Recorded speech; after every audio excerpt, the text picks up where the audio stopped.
What's up guys, Asian here again with another build video, and today we're going over the Magicka Sorcerer DPS. So the Magsorc actually saw a couple of indirect changes to their overall sort of build because of a couple of changes that Zaz has made between Greymoor, between Harrowstorm and Greymoor. The most significant change that was made was the fact that pets now inherit more bonuses from you as the player. So previously, for example, pets didn't inherit Bloodthirsty. So when you were running 3 Bloodthirsty, your pets actually weren't benefiting from that jewelry trait in Execute.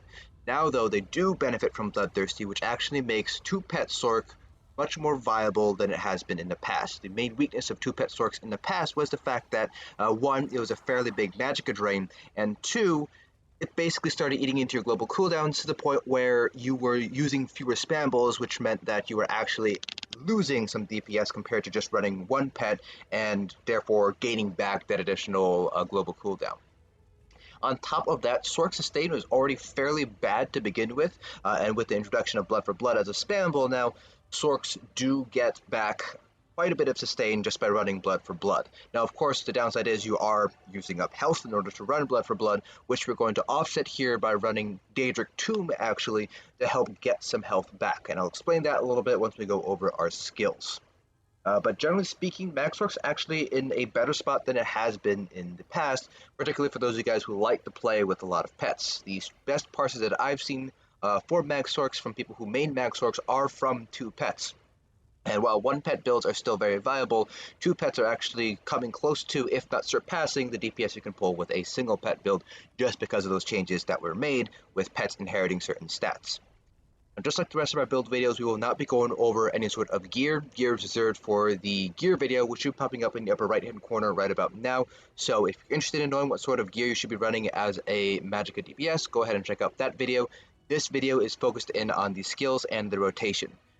So before we get into the actual skills, I will also point out that I will show you guys a 1-pet build, and I'll also show you a build without using Blood for Blood, for those of you guys who do not want to become vampires for whatever reason you guys might have. But for this particular setup here, we are running Blood for Blood. Now this does cost health, and we are going to be offsetting that health cost by running Daedric Tomb. Why Daedric Tomb? Well, Dark Magic has a passive called Blood Magic, which heals you when you hit an enemy with a directly applied Dark Magic ability. That includes Daedric Tomb and Crystal Fragments or Crystal Blast. Now, Crystal Fragments and Crystal Blast have a cast time associated with them, so you're actually losing a global cooldown if you decide to use this in order to get some health back. So despite the fact that Crystal Frags does deal more damage on a single hit than Daedric Tomb does, Daedric Tomb does not have a cast time, it's instant, so it's faster to cast, which means we're not wasting time on a global cooldown necessarily. In addition, you can get up to 2 mines to hit a boss if you correctly place your mines. There are some rare instances where you can get all 3 to hit, and each of those mines have their own instances of proccing Blood Magic.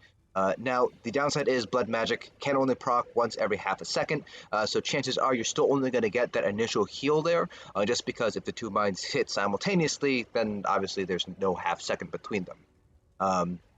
So that is how we're going to kind of offset that health cost of running Blood for Blood. Of course, our rotation does involve going to our back bar fairly often because we are also using Daedric Prey on our back bar here, which does last for 6 seconds.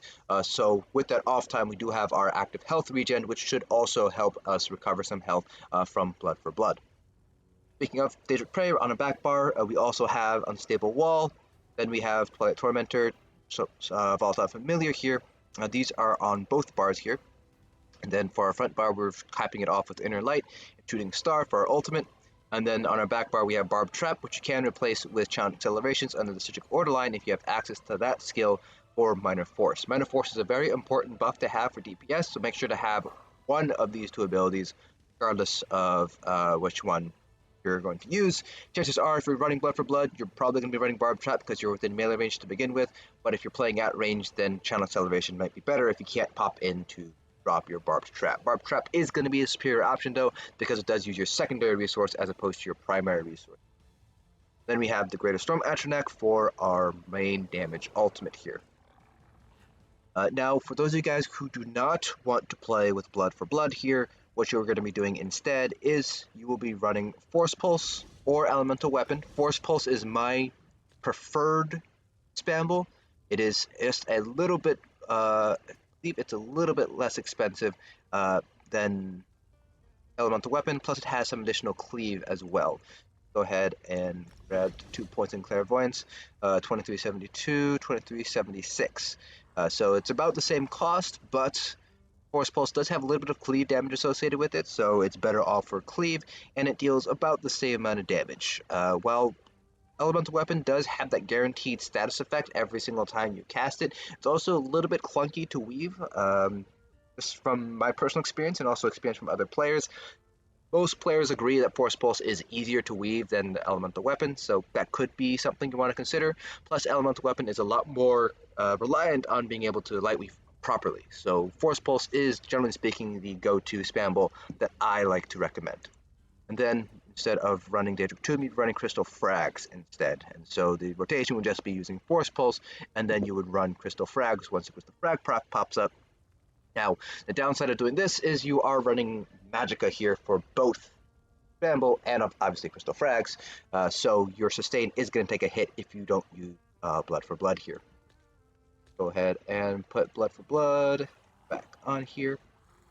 Now for a single pet build, I would recommend dropping Volatile Familiar so that way you don't have to cast it all the time. And if you do decide to drop your Volatile Familiar, you'd obviously drop it on your back bar as well. That means you can now include other abilities here. So for example, you can run Boundless Storm either on your back bar or on your front bar. It's up to you kind of where you want to put it. You can probably put it over here, and then on your back bar you can then put something like Inner Light instead, or you can put down a shielding ability or something else here on this new flex spot that you've opened up by not running your Volatile Familiar. But again, running the Volatile Familiar is going to get you usually the higher DPS spec. Your ceiling will be higher if you're running Volatile Familiar here. So those are a couple of different bar setups here that you could run here. Again, your spamble, if you don't want to use Blood for Blood, is going to be Force Pulse, and then instead of Daedric Tomb, you're running Crystal Frags. Then if you decide to drop the Volatile Familiar, the one ability I'd recommend picking up is going to be Boundless Storm, and then you can use some other ability that you want as your flex spots. Soul Trap, for example, not Liquid Lightning. Lightning Flood is going to be the morph you're going to want to use if you decide to go with this ability. You could also run a shield, so if you drop Volatile Familiar, you do open up those 2 ability slots here, but you definitely want to keep at least one of your pets. I would probably recommend keeping the Twilight Tormentor just because it's a little bit stronger passive damage compared to the Familiar, in that the Twilight Tormentor attacks deal more damage than the Volatile Familiar attacks do. But that pretty much covers it for all of our skills. Now let's go ahead and talk about the rotation. So the rotation is actually fairly static for the most part. You can be a little bit dynamic. The rotation that I'm going to show you guys today is going to have some downtime on Daedric Prey, so it's kind of up to you if you want to follow this rotation or not. Whether or not you want to have that downtime on Daedric Prey, basically, that's kind of the big thing here. But that's just because it's easier for me to kind of time things with Blockade compared to just Daedric Prey. But your rotation pretty much starts off always the same. If you have any buffs, for example, if you're running something like Power Surge, then you can start off with that. But always start off with your source of Minor Force here. Then use all of your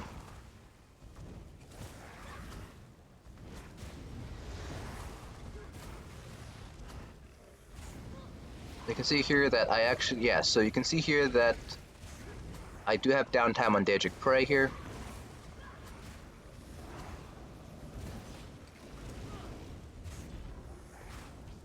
And that's just because otherwise the rotation gets very tricky very quickly, because then you have the bar swap to get Daedric Prey and all of that stuff. Now, let everything run out really fast. So again, I always like to start off with Daedric Tomb, then do 2 Blood for Bloods, then Daedric Tomb again, 2 Blood for Bloods, and then Daedric Tomb. So you should be getting 3 Daedric Tombs off every time you're on your front bar. Once when you first swap off, then Blood for Blood twice, Daedric Tomb, Blood for Blood twice, Daedric Tomb, then you swap to your back bar and do your back bar rotation. Now this is a static rotation, which does mean you're going to end up with lower uptime on Daedric Prey, and you will also have a little bit of downtime on Barb Trap as well. That is my personal rotation, and it still does fairly decently well. Now, if you want to do a little bit more dynamic rotation and maintain maximum uptime on Daedric Prey and Minor Force, then you're going to need to use something like Action Duration Reminder, Strendar, or some other add-on to keep track of those timers and swap to your back bar to re-up them as soon as they run out. That does end up becoming a lot trickier to maintain because it becomes very dynamic. Daedric Prey only lasts for 6 seconds, while the Volatile Familiar Pulse and Unstable Wall lasts for 10, Barb Trap lasts for 18, so there's not a lot of lining up that goes very well here if you decide to do a dynamic rotation. So the dynamic rotation will end up being a lot more fluid. It will probably net you a little bit more DPS, but it's also a lot more complicated, so I personally, surprisingly enough, for Magsork, I don't actually recommend doing dynamic. Part of it is also you want to keep your health up for Blood, so you do want to be able to cast Daedric Tomb fairly reliably, so you want to cast it fairly often. So keeping your rotation static guarantees you're going to get that 3 Daedric Tombs in between your Blood casts. Now, when we do our 20 million dummy parse, there might be instances where our Magicka is going to be too low. Despite the fact that Blood uses health, Magicka Sword Sustain is still fairly bad, at least compared to some other classes, even when we're using Blood. So in that instance, you might see me spam Blood rather than using Daedric Tomb, and that's perfectly fine. If you do need the Magicka, instead of casting Daedric Tomb, cast Blood. Likewise, if you need the additional health, instead of casting Blood, you can cast Daedric Tomb. Now, of course, by casting Daedric Tomb, you're eating into your Magicka Sustain. If you're casting Blood, you're eating into your health costs, and so on. Now, in an actual trial environment where you have a healer, this shouldn't be a big deal, because hopefully your healer is healing you through the damage you're taking from using Blood. So, in that instance, it might not be as necessary to cast Daedric Tomb as often, in which case you can probably drop that second Daedric Tomb and just do Daedric Tomb, Blood 5 times, and then Daedric Tomb before you swap to your back bar. So let's go ahead and do a 21 million dummy parse. So I want to reiterate here, like I have been for all of our DPS videos, that this is not necessarily indicative of what the DPS you should see in an actual raid environment. The dummy is missing a couple of buffs and debuffs. Minor Courage comes to mind, Martial Knowledge, Zens. Plus we're missing a lot of sustain tools, particularly from Magicka DPS, where we're missing things like Hall of Fang's Thirst, Symphony of Blades, etc. While we are using Ghastly Eyeball to try to mimic in-raid sustain bonuses, in an actual raid, you will actually have better sustain overall. So if you're having trouble sustaining on a 21 million dummy parse, if your raid group is optimized, then it should be a little bit easier in an actual raid environment. So let's go ahead and get started here with the parse.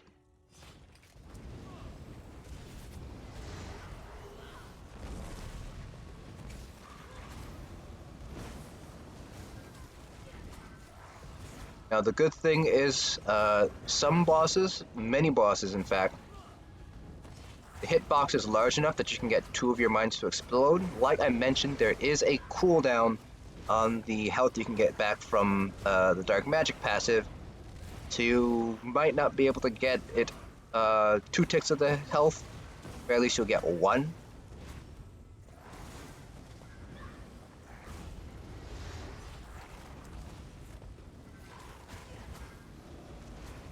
You can see here that even with running Blood here, Daedric Tomb is fairly expensive, and our Magicka is dipping down. So in that instance, you can do Blood instead of that Daedric Tomb cast.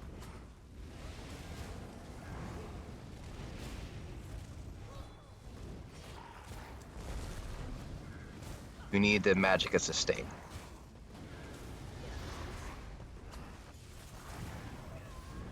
Remember, in an actual raid environment, you will have a healer who is hopefully healing you.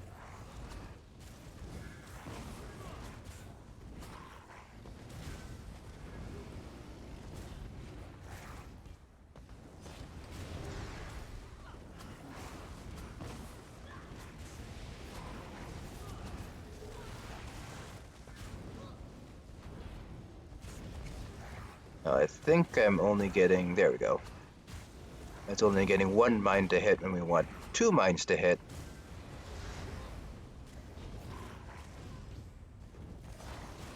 You might have an easier time getting 2 mines to hit in an actual raid. Child dummy hitbox is actually fairly small, all things considered, so it can be a little bit challenging to get 2 mines to hit.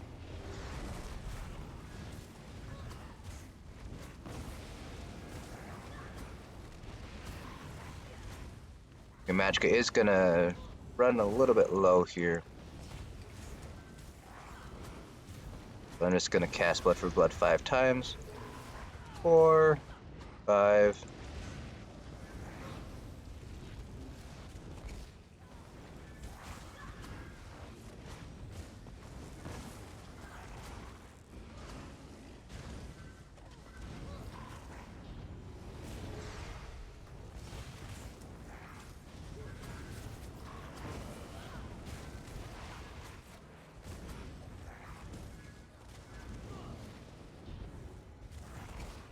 Now in Execute, obviously, we're not going to change our rotation at all. We don't have our Execute.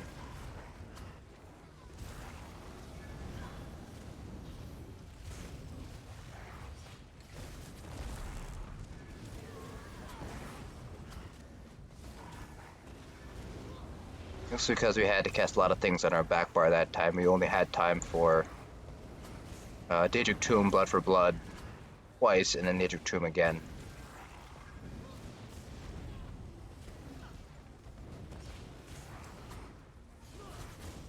I'm going to spam Blood for Blood here.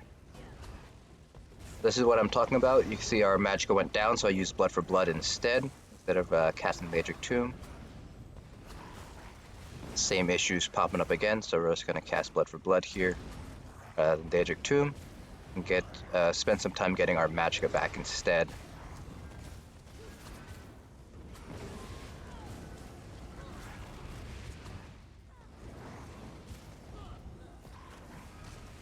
And there we go. That is our DPS. Let me pull my pets away so we're not pulled back into combat here. 88.7k. It's actually better than my previous parse when I was practicing the rotation. But you can see here a lot of damage from Blood for Blood here. Obviously your DPS is going to vary depending on Blood for Blood because it does do more damage the lower your health is, and obviously in a trial we're not getting, or I should say on a dummy, we're not getting healed, so we're actually hitting pretty hard in some instances because our health is low. In an actual trial, your health should be pretty close to full, if not above half at very least. The Blood for Blood won't do as much damage, but the big DPS contributor here is actually Daedric Tomb. If you can reliably land 2 mines every single time you cast Daedric Tomb, then your DPS is going to go up. And a lot of boss hitboxes are large enough that you can get 2 mines to hit every single time you cast Daedric Tomb. So like I said, Maxworks are actually in a much better spot, or I shouldn't say much better, but they're in a better spot than they have been in the past. Again, you still saw though, if we go ahead and take out the graph and take a look at our actual Magicka resources, you can see that Magicka is still going to be a challenge even though we are running Blood for Blood here. Again, part of it is the fact that Daedric Tomb is a fairly expensive spamble. And there's no really good way around it. Of course, you could run something like Crystal Frags or Crystal Blast, but that has a cast time, which means you're going to end up losing a global cooldown every time you cast it. So that eats into your DPS, so you end up doing less DPS overall, and so on. So it's going to be a little bit challenging, possibly sustaining. Now, the good thing is, not many fights will last this long. Or at the very least, many fights won't last this long where you continuously have to deal damage. There's usually some downtime during fights where you have to do some sort of mechanic, for example, and again, in a trial you will have more support, more sustained support, so your sustain issues might not be this bad in an actual trial environment. Well, that is it for this build video. If you guys have any questions at all, feel free to leave in the comment section below. I'll try to answer them all to the best of my ability. Hope you guys enjoyed, and I'll see you guys in the next dungeon.